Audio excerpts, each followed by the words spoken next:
See, what do you think? How do you think he bounces back? What do you think happens next? Sure, he will back, because he's still young, bro. He have time, and I hope he will come back and show good performance, because I see Ilia is good fighter, bro. He's hard. He have good punch, he have good wrestling, good skills in the ground. But if he focus again, maybe he will be champion again. I don't know. Okay. Do you think? But this fight changes his life, but we don't know which way. What's up, fight fans? In today's video, Islam Makhachev is receiving major recognition from the combat sports world just days before his huge title defense. At the same time, Ian Gary is confident that he can shock everyone with a major upset, while Ilia Topuria's team is pushing strongly for a rematch with Justin Gaethje. But there is one major issue standing in the way. We'll also look at Arman Tsarukyan's upcoming... Look at the people we fought. So if you look at my last 5 opponents versus Islam's last 5 opponents, in my opinion, it's not a discussion who's more difficult. When you look at who I fought, Belal Muhammad, Shavkat Rakhmonov, Carlos Prates, MVP, those 4 are 4 of the trickiest fighters on the planet. All of them present real danger. When you look at JDM, Renato Moicano, Dustin Poirier, and the other 4th one, I think was Volkanovski, if I'm correct. I believe so, yeah. As much as Volkanovski is a legend of the sport and Dustin Poirier is a legend of the sport, they're not as dangerous as the guys I've just mentioned. Not only that, every single one of them is bigger, longer. Shavkat was 18-0 and 18 finishes when I fought him. He had like 10 knockouts and 8 submissions. Carlos Prates had an 11-fight win streak by knockouts when I fought him. I've been fighting the highest level of MMA fights against the toughest opponents. Grappling match with Dylan Danis, where things could get very heated. Plus, Usman Nurmagomedov's UFC plans could become clearer within 90 days. And King Green recently visited a boxing gym where things did not go exactly as expected. There is plenty to cover, so let's get straight into it. Before his major title defense at UFC... How was it when you finally became double champ? Because I know Khabib couldn't do it. Nobody else in your camp has ever done that. Once you secured that, how did that feel? Feel great. Something's new, for our team also, for our country also, become to double champ for my life. It's my dream, and I always, when I fought in lightweight, I'm like big for the lightweight, and always I had not some problem, but always have to follow the diet like 2 months, and now when become welterweight, life is differently changed. I enjoy everyday training. Still now, like 1 week before the fight, I eat and I come with all team to the sauna. I go with like team to the restaurant or sauna. I enjoy every moment. C330 in Philadelphia, Islam Makhachev took some time to support the wider combat sports community. He recently attended a Sambo event in Philadelphia that was hosted by the USA Sambo Federation. During the event, Mail Kazitsky, the vice president of the USA Sambo Federation, officially honored Islam by presenting him with the U.S. Sambo Champion Medal. For those who may not know, Islam is a 2-time Russian national Sambo champion, a world combat Sambo champion, and an honored master of sports.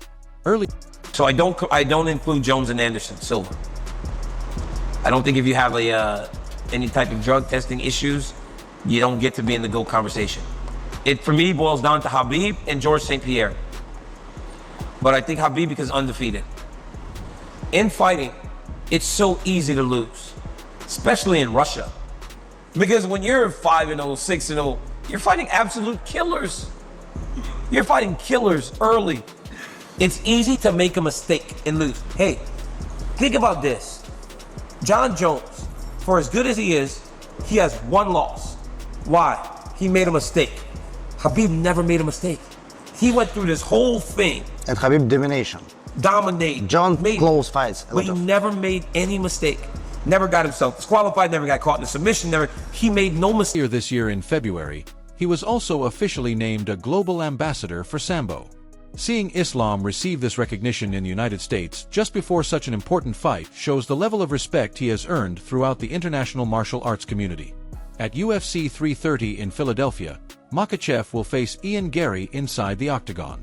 A victory would allow Islam to break the record for the most consecutive title defenses in the lightweight division, further strengthening his place in UFC history.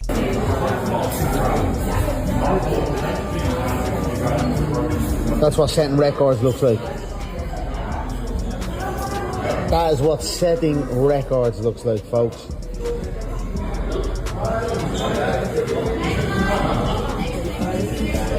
Day 5, post-surgery.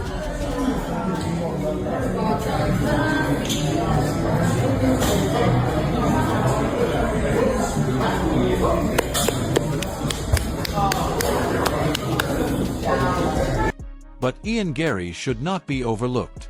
The Irish fighter was once the subject of plenty of jokes and online criticism, but he has continued to prove his doubters wrong. Gary enters this matchup with an impressive 10-1 UFC record. His only defeat came against Shavkat Rakhmonov in a demanding fight that left Shavkat seriously injured afterward. Since that setback, Gary has earned major victories over Carlos Prates and Belal Muhammad. Gary has the confidence, the physical size, and the belief that he can be the fighter who's... Views on Justin Gaethje versus Topuria.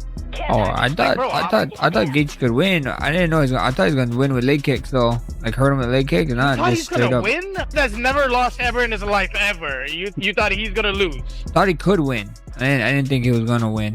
Let me correct myself. I thought he could win. A lot of people was counting him out. I mean, bro. Yeah, hell yeah. Topuria's like the goat of our generation. No, brother. I might be blazing, but I don't know about that, brother. Bro, let's just be real though, Max. Like striking, nobody in his weight class.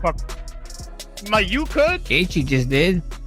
Gaethje, bro, I feel like that shit was rigged, bro. Like that shit was so Hey, amazing, bro, what the fuck you think you're watching? WWE? Bro, You seen WWE, brother? Bro, he just got beat the fuck, bro. I was feeling so bad watching that, bro. I had money on Topuria. I was feeling so bad. You had money on the wrong guy that night, bro. Stops Islam's historic run. In fact, Carlos Prates recently made his own prediction and publicly backed Gary to pull off the major upset against Makhachev. Tom Aspinall has also given his thoughts on the Makhachev versus Gary matchup. Aspinall recognizes that Gary's length and striking create a unique set of problems, but despite those advantages, he ultimately expects Islam to come away with a victory. In a recent interview, Ian Gary compared his last 5 opponents with Islam's recent opponents and argued that the... So I had an interesting time today, interesting day. I'm over boxing today.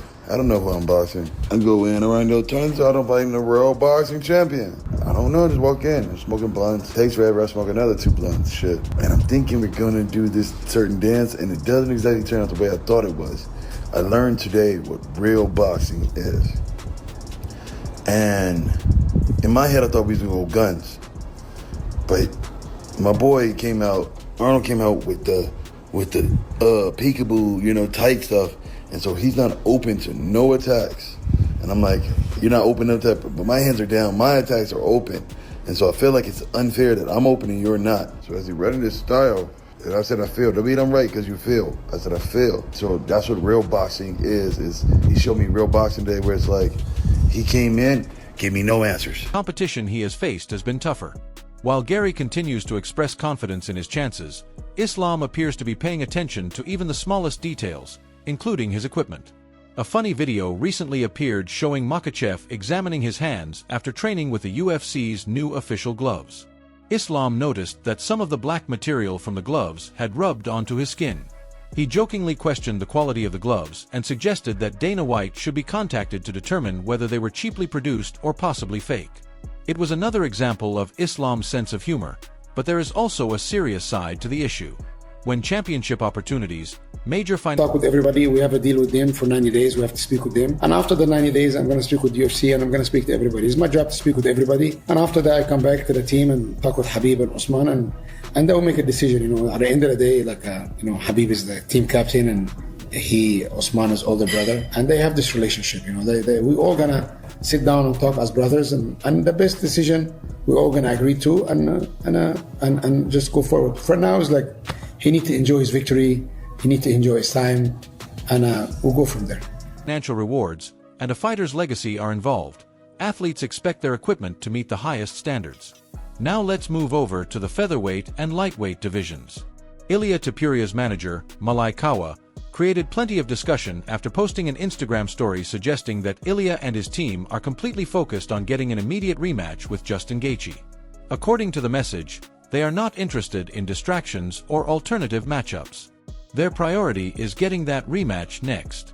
The problem is that Gaethje has already said several times that he does not want to fight Topuria again. If Justin continues to stand by that decision, there is still no clear answer regarding who Ilia will face when he eventually returns to the octagon. Meanwhile, Max Holloway appeared on a gaming livestream and ended up having a funny debate with a passionate Ilia Topuria.